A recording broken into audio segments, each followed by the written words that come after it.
Déjeme saludar al doctor Isaac de Paz, usted lo sabe, constitucionalista, jurista y ahora aspirante a la Suprema Corte de Justicia de la Nación. Doctor, ¿cómo estás? Bienvenido a Sin Censura, ¿qué cuentas? ¿Qué tal, estimado Toño, estimada audiencia de Sin Censura? Pues muy contento aquí de escuchar este gran programa y bueno, aquí atento al cómo se ha venido dando este primer proceso de elección de la judicatura, de ministros y ministras de la Corte, y también cómo está siendo el comportamiento de algunos actores políticos y de el propio Poder Judicial, ¿no? Así que muy atento y listo aquí, Toño. Muchas gracias. Oye, doctor, pues mira, el tema que propones hoy es muy duro. El tema el enunciado que le das es durísimo, me parece, pero completamente veraz. Este ya es el ocaso del Poder Judicial neoliberal. Uno que, mira, efectivamente podríamos pensar, viene desde Carlos Salinas de Gortari, y no es tanto así, me parece que fue Zedillo quien llega ya a este contubernio prianista para permitir que el Partido Acción Nacional tomara las riendas de ese poder judicial mediante pues la gestión absoluta de Diego Fernández de Ceballos. Y a partir de ahí, efectivamente, el Poder Judicial fue en detrimento, si ya estaba mal, fue en detrimento de lo que era. Hoy es el ocaso. Hoy, al ver a la ministra Norma Piña en un muro de lamentaciones, echarle la culpa de toda la cuarta transformación de sus fracasos, o como bien nos lo mencionaba la misma ministra Yasmín Esquivel, entregando el Poder Judicial completamente destruido, podemos ver que efectivamente es el ocaso de ese Poder Judicial neoliberal, doctor. Sí, Toño, a ver, ¿yo por qué sostengo que es el ocaso de un poder judicial neoliberal? Bueno, por tres indicadores, básicamente. O sea, no lo digo nada más como nada más como un rótulo ahí que llama la atención porque está de moda criticar al neoliberalismo, sino porque a ese Poder Judicial de 1994 se le imprimió una visión gerencial. ¿Cómo? Bueno, dándole el control del Poder Ejecutivo para nombrar a los gerentes de la Suprema Corte de Justicia, a los altos funcionarios de la Judicatura, a los jueces constitucionales y a las juezas constitucionales. Eh, este fue el primer indicador, ¿no? Esa visión gerencial. O sea, hagamos del Poder Judicial un ente profesional y técnico. Está muy bien hacerlo profesional, porque por supuesto no queremos gente ahí que no sepa de derecho y que no sepa emitir una sentencia o llevar a cabo un proceso. Eso está muy bien. Pero el segundo indicador es que casi todos los perfiles se tecnificaron. Es decir, únicamente en muchos casos tenemos funcionarios y funcionarios técnicos. A veces pareciera, y esto me lo dice gente del propio Poder Judicial, dice, estamos como en una fábrica. Es una fábrica, pero como que de más nivel, ¿no? Pero al fin y al cabo es una fábrica. Todos tienen que hacer su trabajo, están ahí como minions. Si te equivocas, te acusan de algo. Es una visión vertical, no hay creatividad, no hay libertad. Está todo ya hecho en formatos.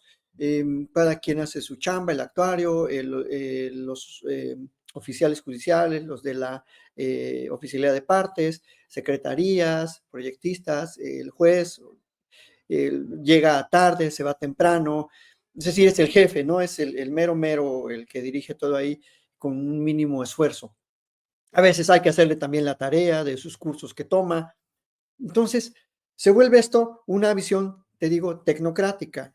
Tercer indicador, eh, el tipo de sentencias que imparte el Poder Judicial, si bien es cierto, resuelven disputas individuales, esas disputas quedan en el plano meramente de los intereses propios de las partes contendientes.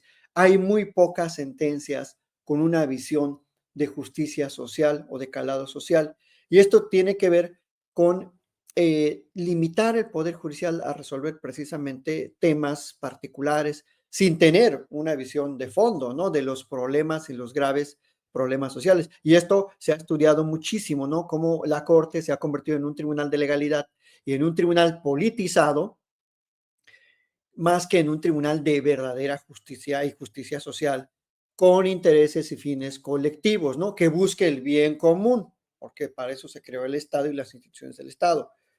Y el siguiente indicador tiene que ver con esta corporativización de la justicia. O sea, vemos cómo ese tipo de sentencias que pueden ser polémicas o estructurales siempre están relacionadas con favorecer a los intereses corporativos, mayormente, ¿no? También hay sentencias que han limitado el poder corporativo, pero las últimas sentencias en materias importantísimas como es el sector energético de este país, como es proteger ese bien común llamado Servicio Eléctrico Nacional, que promueve el derecho humano de acceso a la electricidad, pues se favoreció a las compañías extranjeras, a un grupúsculo de compañías extranjeras que enquistaron en el Poder Judicial perfiles que favorecían sus intereses, ¿no? Especialmente a los jueces especializados en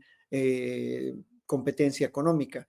Entonces, ese poder judicial con esos indicadores está en una severa crisis y está ya viendo sus horas finales, por lo menos de la mitad de sus integrantes, ¿no? Yo creo que esta revolución, esta reforma propone que lleguemos perfiles con una visión de justicia social a la función judicial, con una función que no solo se limite a interpretar una que otra cosilla de la Constitución, sino a interpretar con un sentido siempre teniendo y tomando en cuenta los intereses del pueblo, de la nación. O sea, yo no quiero llegar a la Suprema Corte, si me lo preguntaras, para únicamente resolver ciertas disputas y ya, sino para darle una ruta de justicia social a la Suprema Corte, porque tiene algunos indicadores mínimos, las resoluciones de la Suprema Corte, que pueden ir hacia allá, pero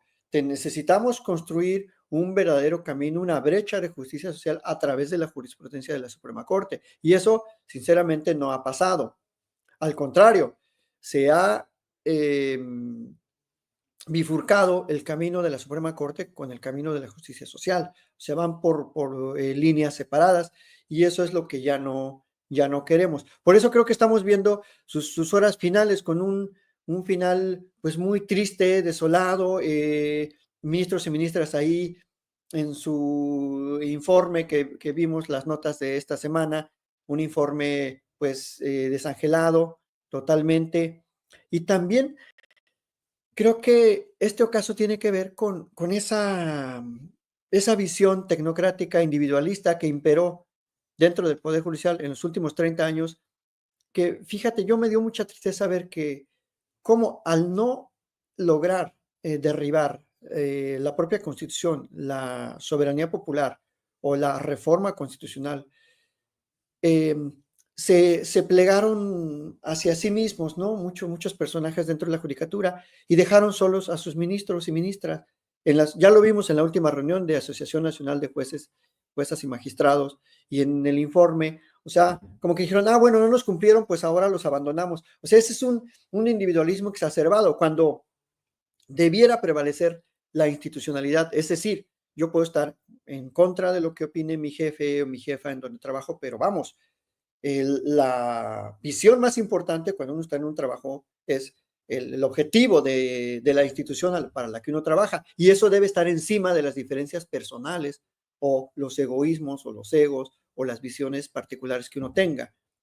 Tiene que haber cohesión y eso no lo vimos. Hay una total fragmentación en el Poder Judicial. El Consejo de la Judicatura por un lado, la Asociación Nacional de Jueces también fragmentada, la Corte no se diga, totalmente fragmentada, los circuitos también, o sea que ahorita en el Poder Judicial yo pienso que está el lema de sálvese quien pueda. Y eso es muy lamentable, ¿no? Y luego todavía hay algunos coletazos todavía están concediendo amparos en contra de la reforma judicial. O sea, ya de plano no se han enterado, ¿eh? O sea, no se van a enterar. Creo que ya están esas personas más allá del bien y del mal, concediendo amparos a estas alturas en contra de la reforma judicial. Pues si ya la propia Corte en su intentona de derribar la reforma dijo que era improcedente, ¿qué hacen jueces juezas de distrito concediendo amparos. Por eso están en crisis, por eso el ocaso, o sea, no lo digo como al principio mencioné, nada más como una forma de llamar la atención, sino porque hay indicadores totalmente que nos dicen que ya se está terminando esta visión tecnocrática, individualista, antinacionalista en el Poder Judicial y pues necesitamos construir una visión de un Poder Judicial popular, integrado por distintos perfiles y bueno, en el que pueden participar, ya lo dijo en la mañana la señora presidenta, hay hasta cínicos, hipócritas que están participando, gente que estaba en contra de la reforma y se inscribió cínicamente, ¿no? O sea, pero bueno, esta es la democracia, adelante, que participen, que muestren sus cartas, que muestren sus perfiles y que muestren su desarrollo profesional a favor de la justicia social y pues ya veremos, ¿no? A ver qué determinan los comités. Por cierto, a partir de pasado mañana van a salir las primeras listas de quienes pudimos pasar o no a la segunda etapa, Toño. Así que se viene mañana. intenso. ¿Mañana ya, doctor? El Mañana ya. domingo, el El 15. domingo. No, pues mucha suerte, estaremos pendientes de eso. Y a lo mejor, yo no sé, ¿no? Pero a lo mejor ya aplicó también para esta elección de juzgadores la jueza esta, Nancy Juárez, que por cierto fue mencionada hoy en la conferencia de prensa mañanera de la doctora Claudia Sheinbaum. Ya para cerrar, te quiero pedir tu opinión sobre esto. Tú puedes darnos como más, definitivamente más claridad. Yo no sabía esto, pero la reportera de Canal 14, Aurora Castillejos, le pregunta a la doctora Sheinbaum su opinión sobre la sanción que el Consejo de la Judicatura Federal le da a la jueza federal Nancy Juárez, una sanción de 90 días sin goce de sueldo, pero fíjese, por su desempeño deficiente, por su nepotismo, por sus abusos. Esto en 2022, para que no vayan a decir que es una venganza de la presidenta Claudia Sheinbaum. Esta es la misma jueza que participa en manifestaciones, que amedrenta, que ha sido acusada de maltratar a su gente ahí en Veracruz, porque es de Veracruz. Y ahora, bueno, pues se enfrenta a una sanción de 90 días de sueldo. Mira, si a mí me pusieran 3 meses sin sueldo, yo sí que la sufriría, ¿no? Soy perfectamente honesto.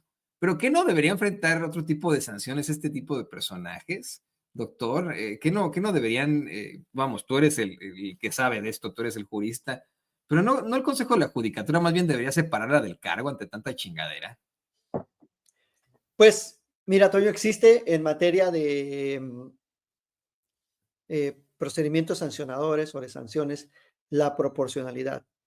Y claro, cuando una conducta transgresora de la ley atenta contra bienes jurídicos importantes, como lo es la propia función judicial, yo creo que mínimo ahí ya hubiese operado la cesación en el cargo. O sea, ni siquiera separarla del cargo pues, sin goce solo por 90 días, que son pues 3 meses, sino que pues ya la separación plenamente de su empleo y sería proporcional, porque ante el cúmulo de evidencias, de conductas desplegadas por esta persona, pues yo creo que no se le puede tener confianza para llevar a cabo, dirigir la función judicial en un juzgado.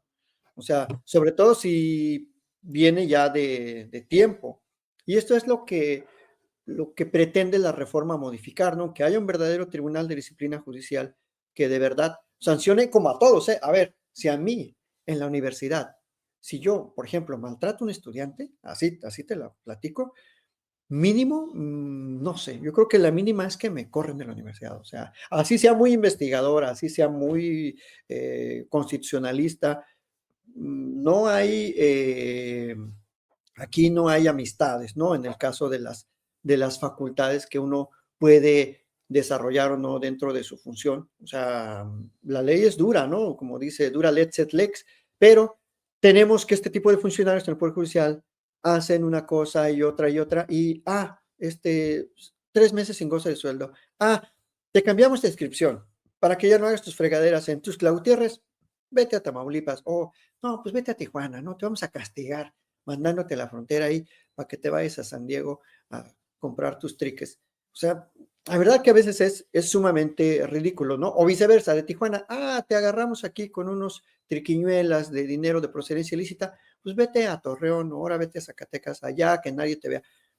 Es verdaderamente una ofensa a la propia función, a la investidura de un funcionario judicial, al propio Poder Judicial y sobre todo al pueblo, ¿no? Porque pues, se supone que los que impartimos justicia, los que se dedican a la impartición de justicia, pues son gente recta, son gente proba, son gente que lleva a cabo su labor con el mayor de los profesionalismos, la honestidad, la legalidad, la transparencia y toda esa serie de principios que no los estoy inventando yo, están en la Constitución.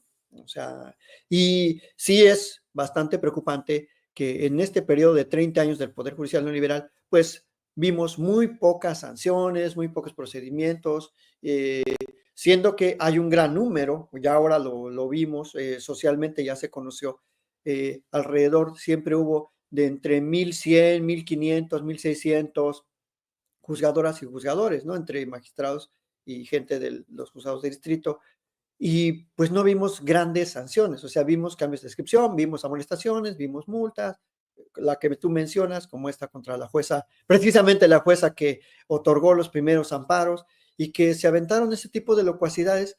Y yo digo, híjole, o sea, si yo, es como si yo una locuacidad dijera, ahorita voy a allá a probar desde endenantes a mis alumnos del siguiente semestre, ¿no? ¿Por qué? Pues simplemente porque considero que son bien buenos y ya los apruebo, ya desde ahorita les pongo su 90, su 100. Así, oye, estás loco, ni siquiera tienes alumnos. Bueno, pero es que yo soy profesor y yo mando. Se prestaría así, ¿no? Este tipo de locuras, así en el Poder Judicial, queriendo anular la Constitución, queriendo aceptar amparos inaceptables, y como se mandan solos, bajo ese eufemismo de la independencia judicial, que lo están tergiversando, que lo están usando para proteger sus propios intereses, creo que con toda razón tiene que existir un tribunal de disciplina judicial, que obviamente va a respetar el debido proceso, porque la gente ahí se está quejando de que, no, es que ya es la Inquisición y ahora nos van a asesinar. No, señor. A ver, además usted es abogado, es abogada, se puede defender, puede ser llamado a juicio, puede ofrecer sus pruebas, puede objetar, puede apelar. Es un procedimiento, o sea, no a nadie le van a decir, ay, a partir de hoy ya te corremos porque alguien vino con un chisme. No, no, es un proceso y se tendrían su derecho a defenderse, como todos, ¿no? O sea, entonces no debería haber esa preocupación porque, como dice el dicho muy sabio, el que nada debe, nada teme. Pero bueno, pues estamos en esto, Toño, esa es mi postura, ¿no? Que sí deberían haber sanciones proporcionales en cuanto al tipo de conductas que despliegan ese tipo de funcionarios como la jueza. No, y me faltó decir, porque no, o sea, eso es lo escandaloso. La jueza Nancy Juárez es la que, además de, como menciona el doctor Isaac de Paz, además de otorgar los primeros amparos en contra de la reforma judicial, además de determinar, según ella, que no podía, que debía retirarse del diario oficial de la Federación la publicación de la reforma judicial, etcétera, etcétera, es la que solicitó que encarcelaran a la doctora Claudia Sheinbaum, a la presidenta de México. Pero bueno, doctor, ahí lo dejaste muy, muy claro. Por supuesto que se necesita de un verdadero tribunal que verdaderamente sancione este tipo de personajazos que creen tener todo el poder. Y bueno, pues Nancy se quedará sin sus 3 meses de sueldo, ¿no? Y no podrá hacer sus TikToks y sus redes sociales que siempre anda haciendo. Mientras tanto, yo quiero agradecerte, desearte mucha suerte este fin de semana. Espero verdaderamente que el domingo pues tengamos la buena noticia de que pasaste a la segunda fase tú, que pasó a la segunda fase también el queridísimo licenciado César Gutiérrez Priego. Están todos ahí, los colaboradores sin censura, listos y preparados para ser nuestros nuevos impartidores de justicia. Y pues te pido por favor que nos compartas tus redes sociales para que la gente se ponga en contacto contigo.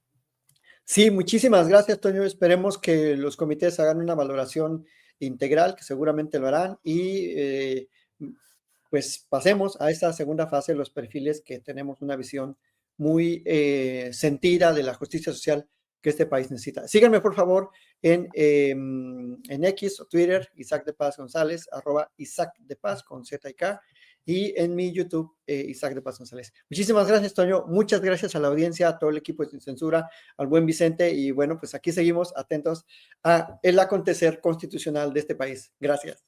el doctor Isaac de Paz, constitucionalista, jurista, gran amigo de Sin Censura. Muchas gracias, doctor. Que te vaya muy bien. Hasta la próxima.